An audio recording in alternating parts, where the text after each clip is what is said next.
السلام علیکم. آپ دیکھ رہے ہیں ہمارا پروگرام مانی الاسماء اور میں ہوں آپ کا میزبان محمد وقاص شاہین. آئیے ہم شروع کرتے ہیں.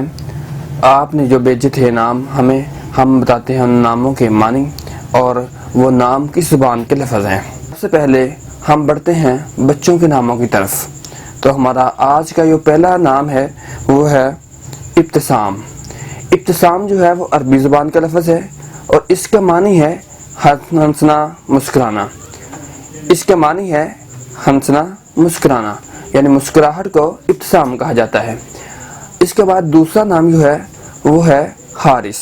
حارث بھی عربی زبان کا لفظ ہے. عربی میں حارث کو دو معنوں میں استعمال کیا جاتا ہے. ایک کسان کا بھی عربی میں حارث کہا جاتا ہے. دوسرا ہے شیر کے نام پر بھی عربی میں حارث کا لفظ بولا جاتا ہے. اور تیسرا نام ہے تنزیل عربی زبان کا لفظ ہے.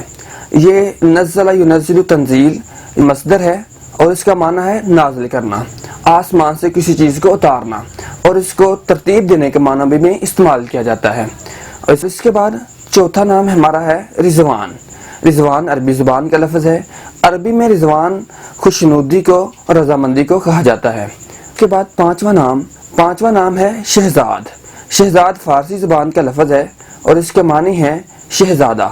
کسی بادشاہ کا بیٹے کو فارسی میں شہزاد کہا جاتا ہے.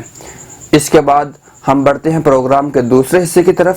تو دوسرے حصے میں ہم آپ کو بتائیں گے بچیوں کے نام اور ان کے معنی. تو ہمارا پہلا نام ہے ہینا ایک عربی زبان کا لفظ ہے اور عربی میں مہندی کی پتیوں کو ہینا کہا جاتا ہے. اور اس کے بعد دوسرا نام ہے زکیہ عربی زبان کا لفظ ہے. اس کے معنی ہے ذہین عورت, سمجھدار, سوجھ بوجھ والی عورت. سوجھ بوجھ اور ذہین عورت کو عربی زبان میں زکیہ کہا جاتا ہے.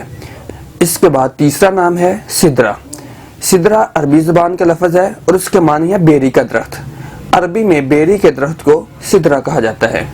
چوتھا نام ہے وجیہہ عربی زبان کا لفظ ہے. خوبصورت عورت کو وجیہہ کہا جاتا ہے یعنی وجیہہ کا معنی ہے خوبصورت عورت. اس کے بعد اس پروگرام کا آخری نام مسفرہ عربی زبان کا لفظ ہے. اس کا معنی ہے روشن چہرے والی یعنی روشن چہرے والی عورت کو عربی میں مسفرہ کہا جاتا ہے. آپ بھی اگر چاہتے ہیں کہ ہم آپ کے ناموں کے معنی بتائیں تو اپنا نام سکرین پر دیے گئے نمبر پر ہمیں سینڈ کریں یا کمنٹ میں بتائیں. اگلے پروگرام میں ہم آپ کے نام کے معنی بتائیں گے. السلام علیکم.